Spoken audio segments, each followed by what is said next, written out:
Welcome to Between the Lines, the Five Towns Jewish Times podcast, where newsmakers unpack the stories shaping the Jewish community. Hi, everyone. Welcome back to Between the Lines. This is the electronic version of the Five Towns Jewish Times. I'm Larry Gordon, hosting solo today. We're broadcasting, actually recording on Friday, April 24th, I think it is. Anyway, my guest to my left, your right, is Moshe Fundo. And this is the book that he's written. It's a very fascinating it's a very fascinating exposition about a person's life, and it's called From Baptism to Brit Milah. And I'm not going to tell you what it's about because Moshe lived it, and he's going to take us through a very fascinating story of a Jewish life. I've always subscribed, Moshe, to the idea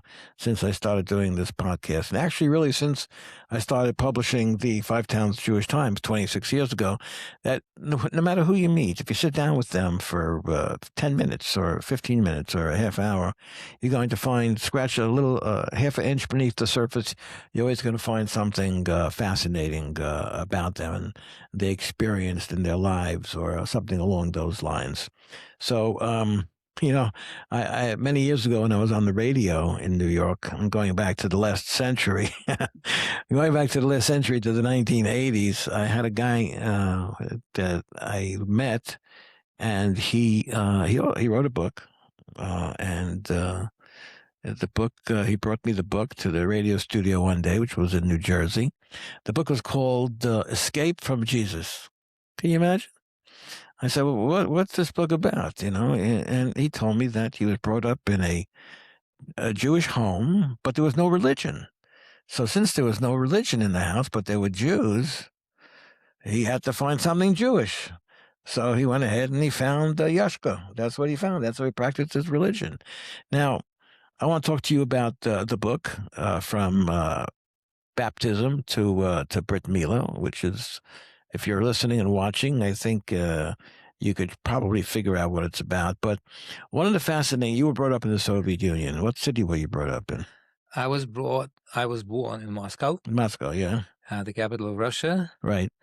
And what year? I don't want to pry about how old you are, but what year was that? Were you born? I'm actually 120 years old. I just look young. Yeah, okay. I was just like we have that in common. And I was born in the building that was very close to Red Square Kremlin. So my childhood was filled with experience being close to the high-level Russian power. By virtue of your physical presence there? You get so close to the power? Or your parents live there for a reason? The reason is that my grandfather, who was one of the co-founders of the Soviet Union, he actually was born in one of the местечкos of Ukraine, Konotop, and he got involved in revolutionary activities because there's many Jews in those times of pogroms and persecutions. He wanted to build wonderful paradise world, though without Torah. He certainly studied in Heder. But these people were idealists, and they wanted it now as quick as possible. So he was a part of those revolutionary activities. He was sentenced by the Tsarist court for the plot to assassinate a high official.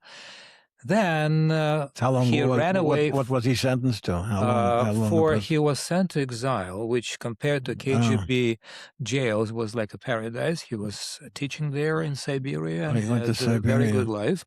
And then he ran away to the frontiers of the First World War to run the propaganda addressed to the Russian and German soldiers to turn the rifles against their common enemy, which is an exploitator, which is capitalism. And then he was sent back to Siberia. Then the revolution happened. He was accepted. He was a member of SR party, and he was accepted to Bolshevik party, and he became a high official as a assistant to the head of KGB. So that was 19. So that's why he received this apartment at this very high level building. That's why he was nearby the Kremlin, so to speak. Very close. So that's 1914 approximately, right? The revolution started in 1917, the Bolshevik revolt. After World War One. Yeah, certainly. So after World War One, the remedy for the World War One, I don't know what they were fighting about, but I should know, but I don't know what they were fighting about. But after the remedy for whatever they were fighting about in World War One was the communism, the Soviet-style government. Well, I would just only add something that is now well known to historians, that it was German government that was losing the war, First World War, and they found this Lenin, who had personal agenda against the Tsar, and he was a very talented speaker and homiletic speaker and a journalist, and they sent him to Russia, had a sealed wagon, crossed the frontier lines, and he became the leader of already existing revolt movement, and he arranged this revolt. How many people? For the sake of destruction of Russia as the enemy of Germany. How many people lived in Russia at the time? What was the population? I wouldn't really be sure about the amount of millions. Maybe 100, 150. Not that much more today. How much today in Russia is about 150 million people. Yeah, because Russia lost all the attached, so to say, Soviet republics. Right. It was much more. Right. We'll probably. When I left, it was like 250 million. We'll probably get to that at some point. But were you consciously, did you know that you were raised, that you were in a Jewish family? Oh, so that is a great question. That's a great question. You know, when anyone you're interviewing says to you that you're asking a great question, you have to be very suspicious. What they're trying to set you up for. So that's the one thing I notice when people say that's a great question. Okay, but that's a side issue. I don't want to focus on that. But I agree with you. But what did you know? What did you know about being a Jew at the time? Till I was in the second grade of this school, I knew nothing about it. Only I started thinking and doubting what it is when a teacher in our class asked a question. It was, I would say, 1966. Mm-hmm. Who is Jewish? Really? Mm-hmm. And I thought, with the tone she applied to this question, that somebody broke a window at least. So who is a hooligan here? Okay. I said, not me. Yeah. And then I came home and I said, what is Jewish? And my mother and my grandma said, we'll talk about it later. Nobody wanted to pronounce the word Jew in the Soviet Union at those times, probably up till 1987. Okay, so how many Jews do you think there were in your school in second grade? Do you have I would any say idea? because it was the school at the center of the city, half of the class was Jewish, and then I proved it with a little bit of investigation. So basically, I didn't have any knowledge about what Jewish means, what it is about, in spite of the fact that around the corner from my building, from my house, there was a central choral synagogue at Arkhipova Street. And what's funny, my grandma used to ask me as a teenager, go over there to this synagogue. And it was at the beginning of April or the end of March, and buy crackers. And I was there in the waiting line buying crackers, matzah, which was not pronounced openly, bringing it home, helping us to survive for the coming year.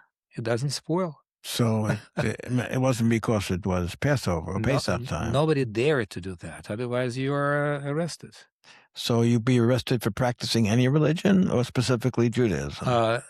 Actually, any religion was persecuted. That's why after the decree of Stalin, 1927, the decree of religious freedom, so to say, those denominations that didn't want to comply with his dictatorship, they went underground. In every denomination, Christian, Jewish, there were underground Jewish groups, underground Christian groups. So eventually I became the part of underground, which was Christian. So you were teaching religion, but it was Christianity, and you were doing that I in was not secret. teaching it. I was learning. I was looking for, it was my spiritual search. I was looking for meaning. There was nothing to be found in the books. Everything was prohibited. What's also funny, the only source of some religious information was the communist magazine, Science and Religion, criticizing religion. But by this time, I knew from my father, who was a family dissident, whatever they say is lies. So when they criticize religion, I thought maybe there's something good about it. So was it Lenin who said that religion is the opium of the masses? Exactly. And so he was trying to say that religion is an escape from the reality of life that we live. Yeah. I don't know how he computed that or came up with that conclusion, but obviously it was proven wrong, But I've really interviewed a lot of people that came out of the Soviet Union over the years. So one of the things that fascinates me is, especially people that came to Israel after the fall of the Iron Curtain, for example, how they always talk about the religion, and they still suffer from it today. They lived in a religious vacuum. There was nothing. Religion did not exist. Can you imagine if you came out of your house in the morning and there was no sky, there was no blue sky, or there was no green grass? They came out of they were brought up with zero religion, and then they were introduced to the concept of religiosity, in this case Judaism. And they're still now in 2026, but still trying to adjust to it, especially in Israel. I do understand it so well. It happened to so many of my friends. It, to a certain degree, happened to me. It's one thing to be born happily in a wonderful Yiddishkeit environment and to enjoy gefilte fish and babka since you're a kid. Right. Or another thing, when you're already emotionally completed, so to say, with your set of values and disappointments and priorities, and all of a sudden you find out that, oh boy, it's a completely different way of life, which is so strange to you. It takes a while to get adjusted. Absolutely. That's why good rabbis, they don't really read too much text to the Russian Jews. They just sing songs and they give them culture, which is so close to our hearts. So how deeply did you get into Christianity before things started to change? Well, after 2 years together with my wonderful wife underground, we got disappointed in the message because they tried to convince us that without believing in Jay, we and our parents are doomed to eternal fire. I can't really put together a loving God with eternal fire and this cruelty against my wonderful parents. So we left, and there was another 2 years of search. I went to different directions, including Buddhism and Eastern religions in general. All in Russia. Yeah, and so there was quite a menu of things that were available to you. The menu was very strange. I went to foreign languages library, which was close by, and I found out the Bible was not there. But Eastern religions were there because they're not really religious. They're not addressed to one creator. They're putting your ego on the high level. That's the essence of the Eastern religion. So we eventually became part of the same denomination, which was a registered official. And very soon I was ordained as a minister. A minister in what? That's what's called a minister. I was preaching. I was doing a lot of it's a church, Adventist church, Seventh-day Adventist church. Seventh-day Adventist. That's a different type of religion. It's Christianity, but you become a Sabbath observer on Saturday. That was appealing to my heart subconsciously. So you became Shomer Shabbos inadvertently.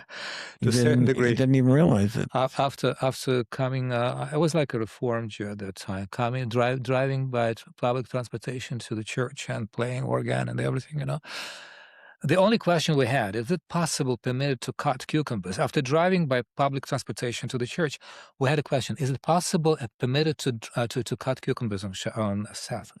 Yeah. So, I heard an interview that my son Nachi did on Meaningful People. I don't know if you're familiar with that. The immediate world is pretty familiar with it. But he spoke to a guy that was a Baal Tshuva, and we wanted to make brachas on everything that he ate. So he would look at all the ingredients, and before he knew anything, he made a bracha on each one of the ingredients. So sometimes before he ate something, he had to make 11 brachas.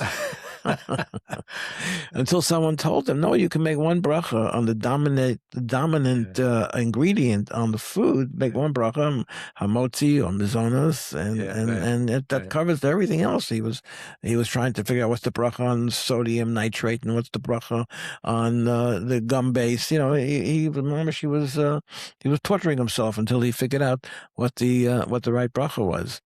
I don't want to jump around too much. The book is from baptism to Brit Milah, and it has a good subtitle. Yes, grandson of the Soviet Union co-founder, former pastor's journey. So, where was that? Tell me about the juncture where you turned off Christianity and began to turn on Judaism.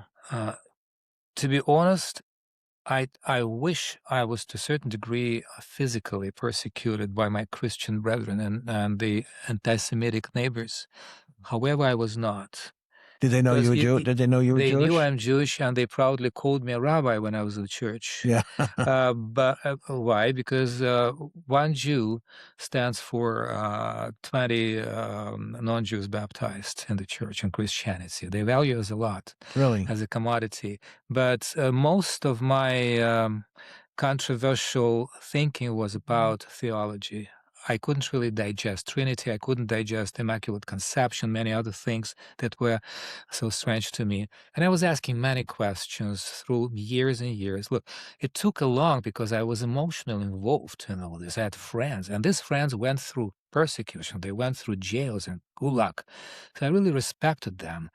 However, they had no access, neither did I, to the original Hebrew text. It was completely unavailable in the communist Russia, even at the times of Gorbachev. So it took a while to understand what's happening. Then later, when I accumulated too many questions, to such an extent that I couldn't really preach, I was avoiding many, many theological, doctrinal topics from the pulpit, I decided time to go. Many Jews were living at that time. We had many Jewish friends. So I had an idea. Listen, I need to go somewhere. Where'd you go? So we came to the United States. Oh, you were able to get out? What year was it? My friends who were evangelical preachers that I translated, I was involved in as simultaneous translator at many evangelistic campaigns. So I asked them if they could invite me as a guest. What were you translating from? Which language? I was translating from English on the stage. Where'd you learn English? I graduated from the Teachers Training College as a teacher of English language back in Moscow. Okay. So I knew English. Okay, so it gives you a big advantage. You're able to translate. Yeah, so they invited English. us and we came, and I opened books. Actually, I had the idea to create a gift to the human race. I was very humble. Okay. Just a little gift to reconcile Judaism and Christianity. Reconcile them. So I started a Messianic congregation myself. You know how many Messianic congregations there are in Israel today? I know. That's a headache. There's dozens. I heard there's at least 30, and there's probably 100,000 Messianic Jews living in Israel today. Which doesn't mean that all of them are Jewish.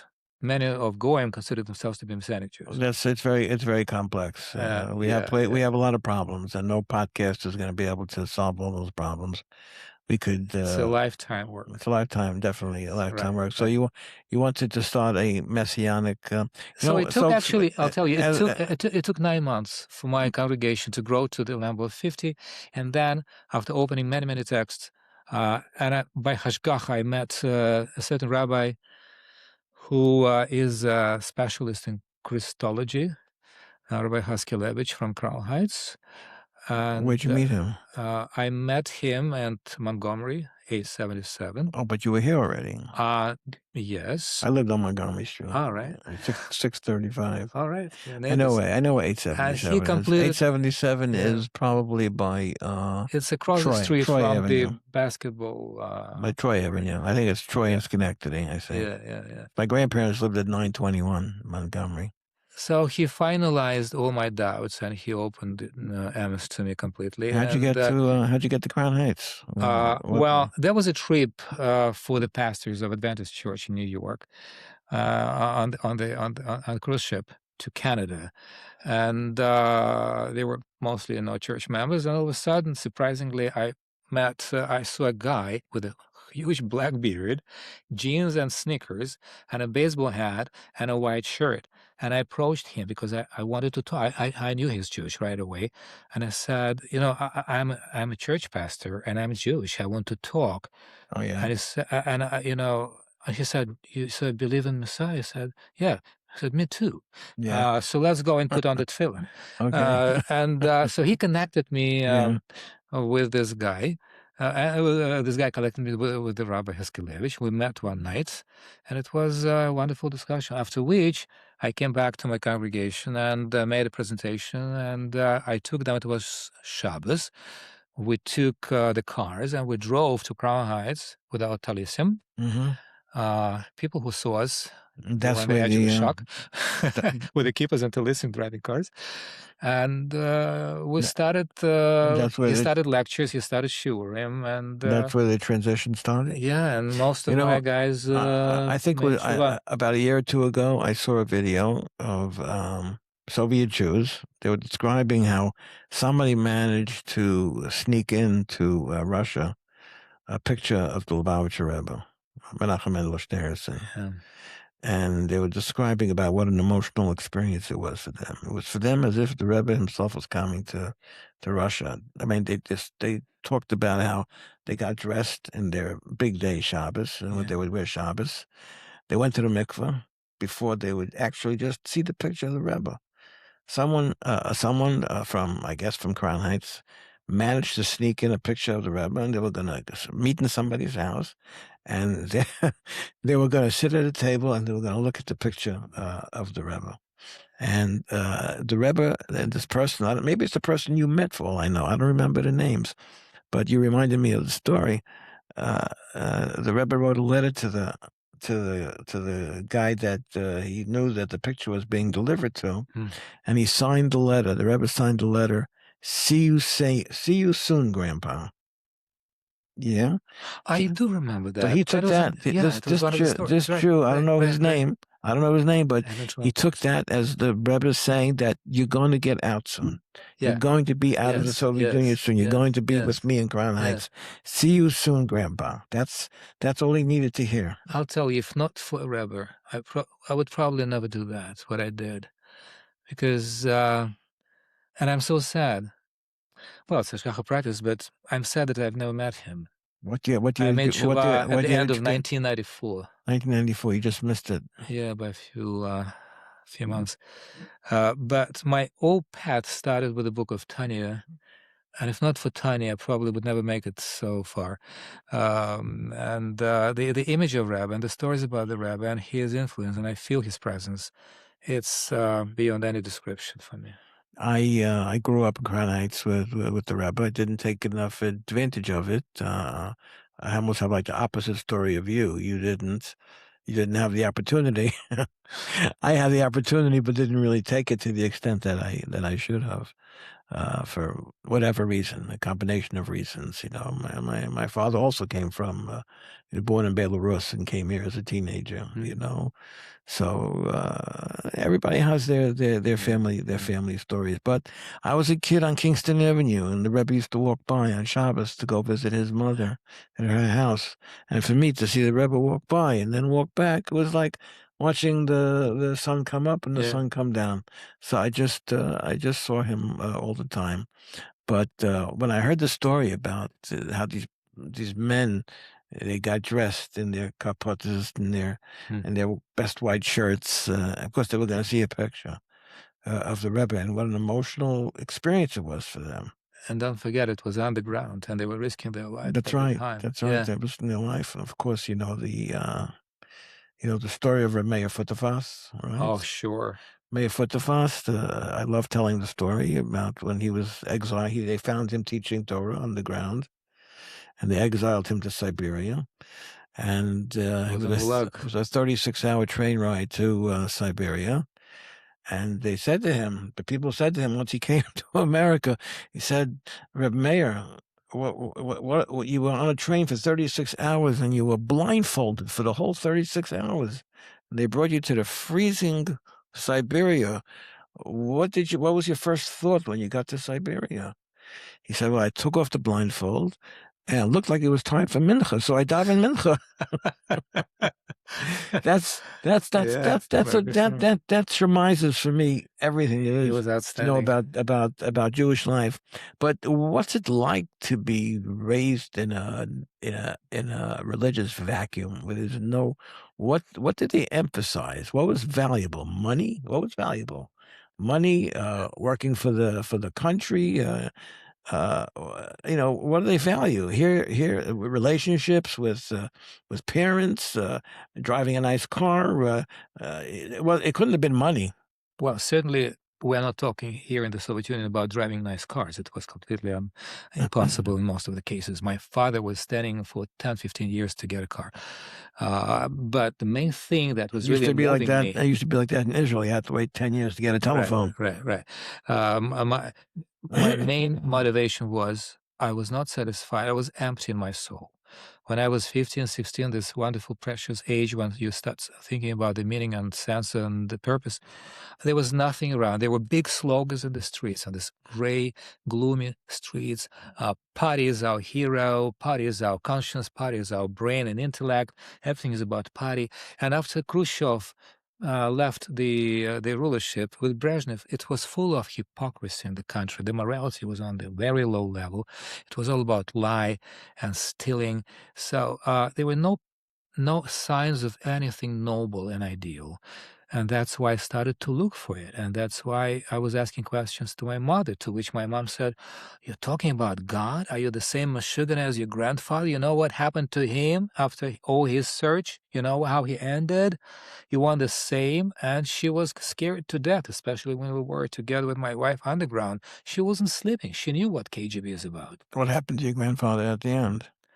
Uh, in the beginning of at the end of 20s, when Stalin was in power, he found out that he was torturing his wonderful friends with whom he was studying the whole revolutionary movement, and he got a stroke, and then he was paralyzed and blind for most of his life till 1952. So definitely my mom knew what KGB, it's not a joke. And I had a chance to meet with KGB when I was the minister. They wanted to test if I could become An an agent. agent, Okay. and I refused to. And by this time, it was already not a life sentence for refusing to cooperate. It was the end of 80s, and perestroika was on the way, but they were still in control. And otherwise, it would be really bad end to me. But in general, when I told my wife that I'm on the way to see the KGB guy, she was scared to death. My mom was scared to death. It was quite an experience. So what did they want you to do? They wanted you to spy on people? They approached See? me with a great concern about the harmony and mutual understanding and peace and unity of our wonderful nation. They said, you should be careful because at these troublesome times, when we opened a lot of opportunities, it was openness, perestroika, you should be careful. You should ask your friends what they're thinking about it. You should be on the top of it, and we will surely help you. KGB was ready to help. And that was the mask under which it was nothing but desire to control. So what do you think of how things are going there today? I mean, with I feel like Mr. Putin, what's he about? The Beatles used to say the song "Back to USSR." Okay, I feel the same. that's what he's trying to do. Yeah, Doesn't he understand? There's no freedom of word. He is trying to shut down WhatsApp and different other channels. He's controlling every word, and he is arresting people for expressing their opinion. It's complete brainwashing, and unfortunately, we're back to the same times as I came from. Really? Yes. I think we should explain to our listeners and our viewers that Back to the USSR was a Beatles tune. People like Moshe over there don't know what I'm talking about. Back to the USSR, you don't know how lucky you are, is the rest of that lyric. But they actually went through a phase where people thought, look what's going on in America today, the Democratic Party especially. They want to do something similar to people, They want to control the people, and Yeah, I see that. It's doesn't remind you of what life was It does. like It's in really the scary. Soviet Union. That's probably the reason why most of Russian Jews and Russian immigrants are voting for Republicans. It's such a miracle that there were all those satellite states, Poland, Romania, Moldova, they were all Romania. They were managed to be able to separate. Nothing less than a miracle that happened. Thanks to Gorbachev. And nowadays, he is one of the most hated personalities So in Russia. what possessed Gorbachev to move in that direction? What possessed him that was the way to go? Well, on the one side, with Ronald Reagan's policy, our economy, Russian economy, Soviet economy was completely destroyed because the arms race that Ronald Reagan started was no way for Russia to compete with. So this economy was completely destroyed. There was no other way, actually, to them to make reforms. On the other side, the nation, morally, spiritually, culturally, was on the edge of collapse because there were no ideals, no beliefs. It was necessary to open the Iron Curtain and to let people know that there's a world around.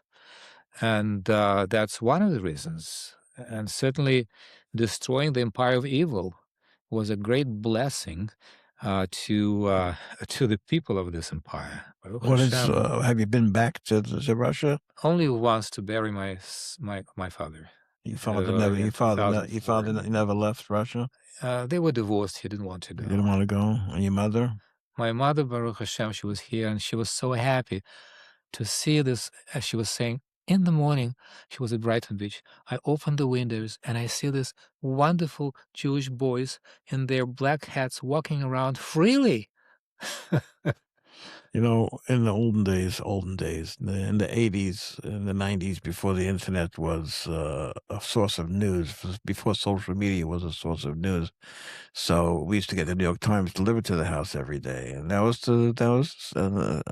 a source of the news that we had. And there was a New York Times reporter, Irving Spiegel, who covered the Soviet Union, Russia specifically. And he was so excited on the day after Simchas Torah when there was a story.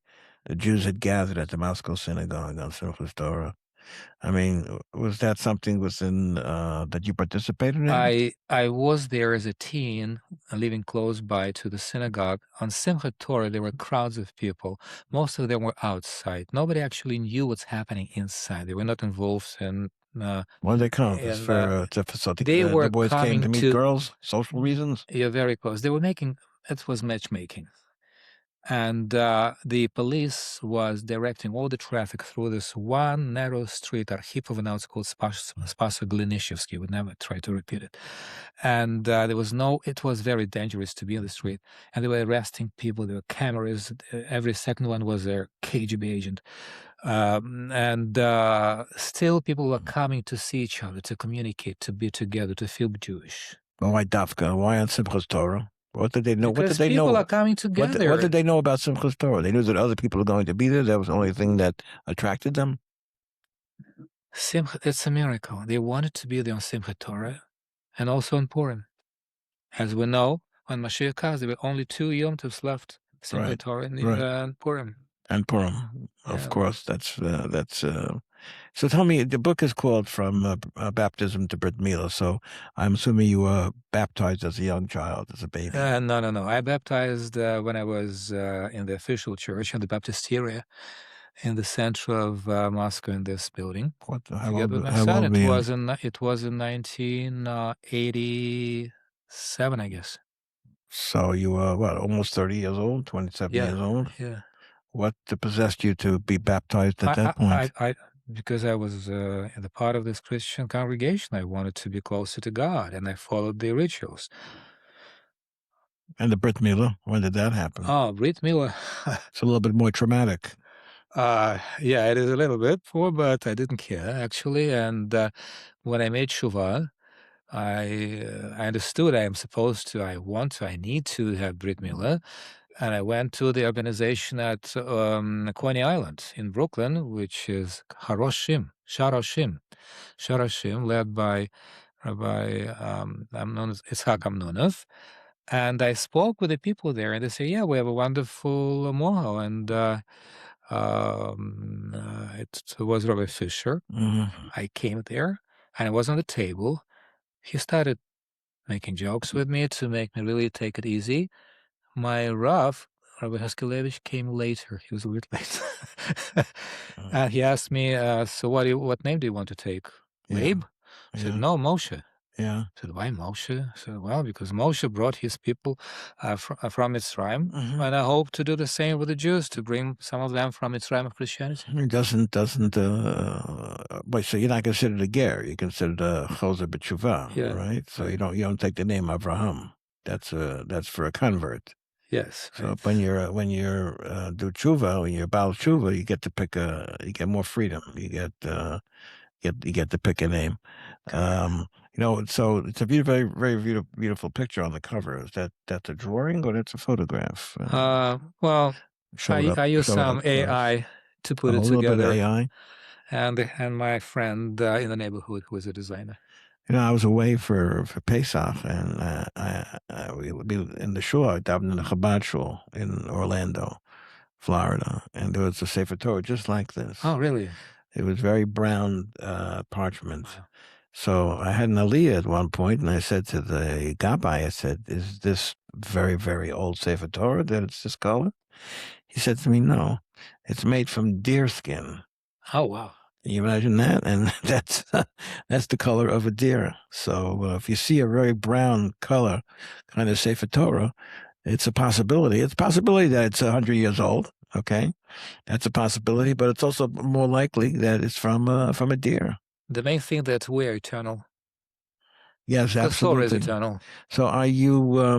What are you doing in terms of Russian community today? And in terms of speaking, and I was making speeches. I'm not this kind of a guy. I have this very old-fashioned mentality. I'm not really the guy to sell myself so much. So I made several speeches around when I made Shuvah, and I started a certain YouTube channel. I have up to 8,000 viewers. And I try to use the topics about what is happening politically in terms of the prophetic vision, applying them to the Torah knowledge. And I know which strings to touch for Russian mentality. So it's in Russian or it's in English? It's in Russian for the Russian community. I don't think that I would be this successful in English language with my accent. I don't know. you only do it. First of all, you speak English well. You only speak. So you do the broadcast on YouTube. Yeah. You do it in Russian. Yeah. And you have 8,000 up to subscribers. 8,000. It depends on the topic. That's fantastic. I said in the beginning we're recording this on April 24th. And I wanted to see what the New York Mets were doing, because I don't know if you're a sports fan, but they have a historic losing streak, so I wanted to see what I was doing last night. So I put it on whatever channel they're on. I forgot what it's, SNY, I think, Sports New York, and the announcers were speaking in Spanish. So I didn't understand a word they were saying. It was a regular announcer. Then they showed a picture of the regular announcers, and it was them. They don't speak Spanish, but they had simultaneous translation. All right. Do you have a translation underneath in English? Underneath, I have to think about it. It's a good idea. Because even when this gets posted up, you're going to see. Even though we're speaking English, it's going to be all in English in subtitles. Thank you for a good idea. Right underneath there. So you got married in 1981, Russia, and your children were born where? Here or there? They were born both in Russia, and we brought to America as a tourist 2 children and 2 suitcases, and that's how we started. And if they would go back for some reason to visit, would they have to serve in the military, you think? Not with my parental approval. No, but I'm saying, would they be drafted by the government? Probably not my son, because he's not the citizen. Why your son's not a citizen? Why isn't? Well, we didn't have passport when he left, as well as my daughter. We, with my wife, probably would have some headache with authorities, because we left without officially refusing to continue our citizenship, which could be punished with a big fine or anything else. So what It's do you crooked do? bureaucracy. So you you just go to the airport and you buy a ticket and you get on a plane and you go? And more than that, I have no idea to go to this country. For me, it's the epitome of corruption and hypocrisy and lying and cruelty. Is it a safe place to go to today? No whatsoever. Or is People get arrested. crime is People on the, cannot but there's open no their. crime. But there's no crime. There's a lot of deception, a lot of crime, a lot of crime. You could be deceived by the taxi driver. You could be robbed. You could be beaten, and there's no executive power to provide security. So you think the government is still deeply corrupt, like it was from the very beginning? Like it was from the beginning of Christianity in Russia, when it was baptized. That's what. That's the country with the mentality of lie and hypocrisy. It's the country of slavery sake. But look at someone like Putin. What bothers him about Ukraine, for example? Power. He says that Only power. he doesn't about America. He doesn't like the lifestyle in America. They don't have that in Russia. Where they have same-sex marriages and a gay lifestyle, and they don't have gay lifestyle. Is it illegal? It's all persecuted. It's illegal. You'll be easily beaten in the street by the patriotic, jealous citizens. But that is the only plus, probably. I mean, this intolerance to moral corruption. Well, that's true. That's true. That's true in the other. It's true in Poland and Hungary also. Yes, it's something in the Slavic culture.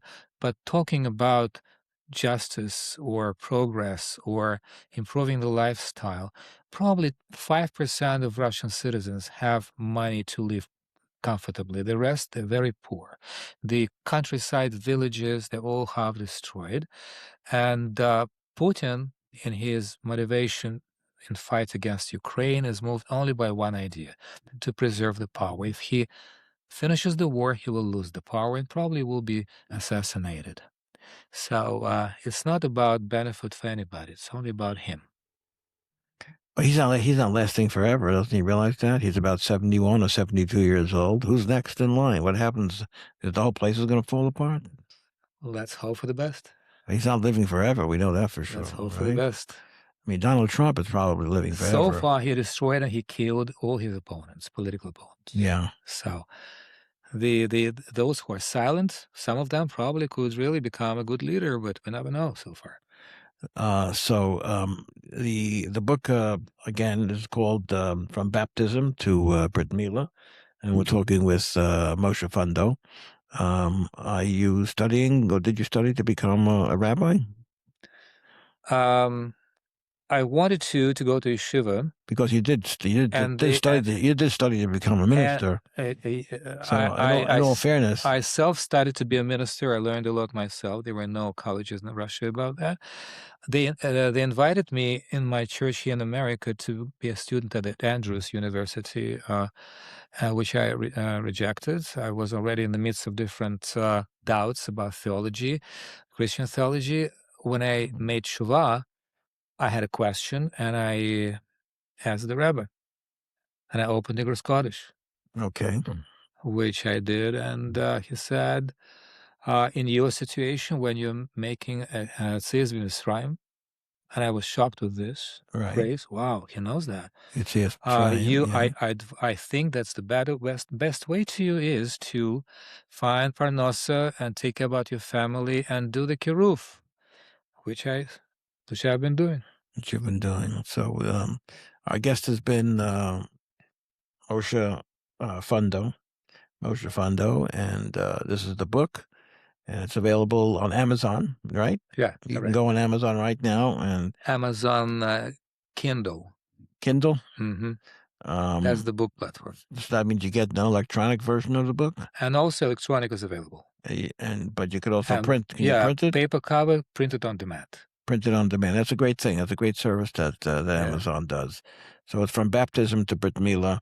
Moshe Fundo, the grandson of the Soviet Union's co-founder and a former pastor's journey. And, next week I'll have read the book already. I'll be able to tell you.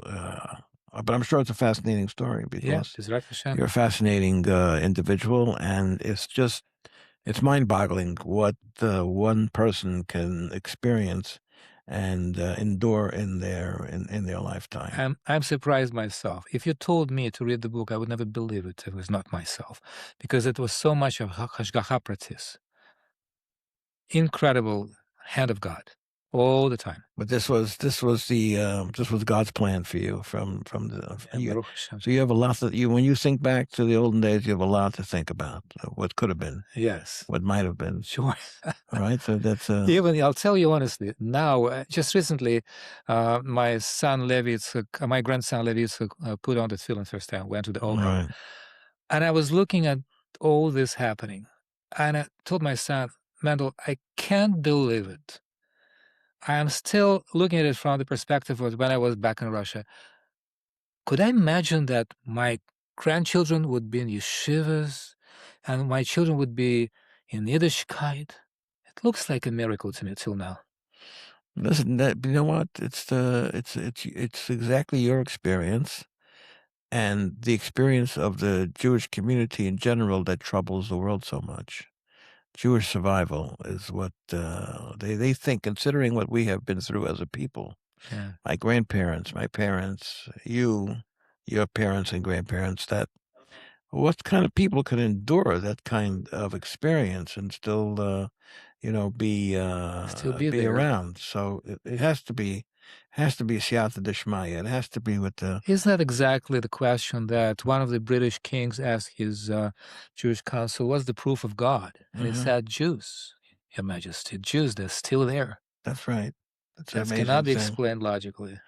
Okay, that's great. Thank you very much for joining us. Just one more time. Thank you. Download, get a copy of the book From Baptism to Brit Milah, and get a physical copy so you could read it on Shabbos and then Yom Tov when you have time, and you read a fantastic story about one young man and how he managed to pass through all kinds of experiences in the Soviet Union and raise a beautiful family here in New York. And I thank you very much for giving us time. And thank you so much. Right. Thank you for your time. All the Thank best. You. Kol tov. Be well. Thank you. That's this version of this episode, this edition, let's call it, from the newspaper business of Between the Lines, our electronic version of the 5 Towns Jewish Times. I'm Larry Gordon. We will see you next time.